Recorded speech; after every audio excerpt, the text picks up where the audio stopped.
One is that the CAA by itself actually gives citizenship to people in this country on the basis of religion for the very first time.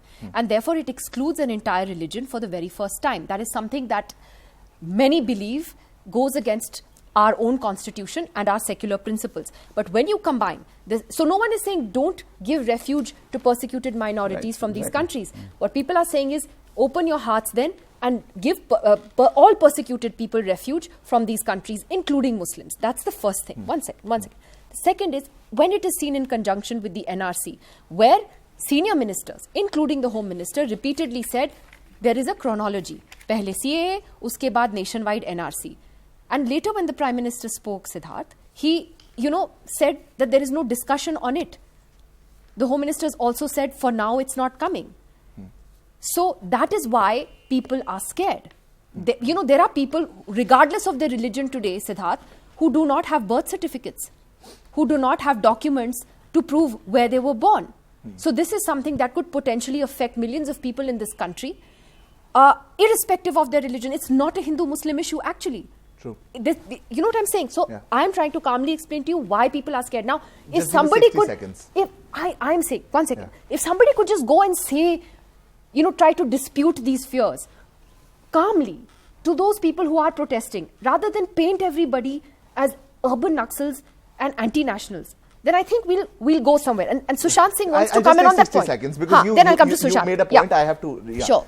So, Nidhi, what has to be understood is that when India got independence, when the partition happened, we had two Afghanistan commitments. Was not part of India. I'll come so there is no logic. Partition logic. I know the history. No, I'm making a point. Cited. Give me 60 uninterrupted seconds.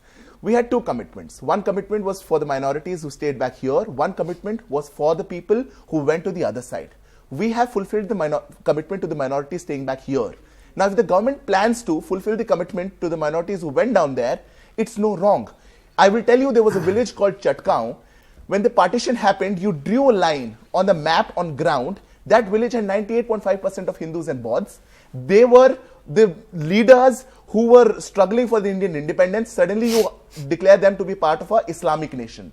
Not their fault. Not their fault.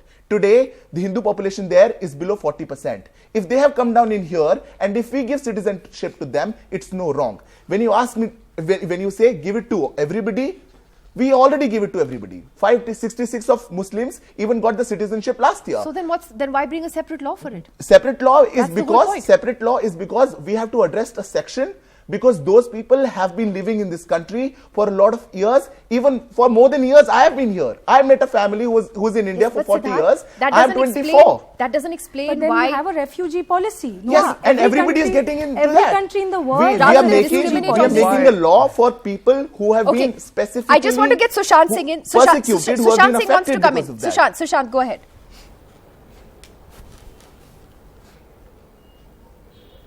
Yeah.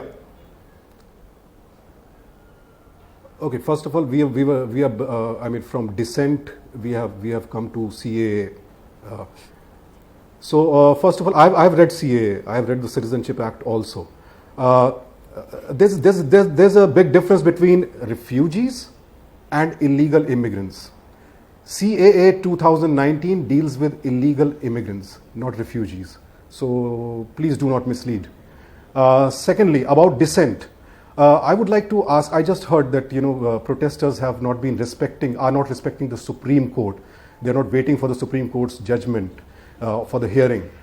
I would like to ask a question to all the political parties. What examples have you set in front of us how to protest? And I would like to ask BJP also, did you respect the Supreme Court? Did you wait for Supreme Court's decision on Ram Mandir? Or Babri demolition was a natural calamity? What happened there? Or Sabrimala. Protests broke out over that right after the verdict. And now you are expecting students and everyone else to respect. So if you say that was wrong, you're doing wrong now. No, so you'll do wrong because you'll not wait for anything. And nobody's teaching you how to protest, sir. Go for protests on 365 days a year. What I'm trying to point out is the real motive behind your protest.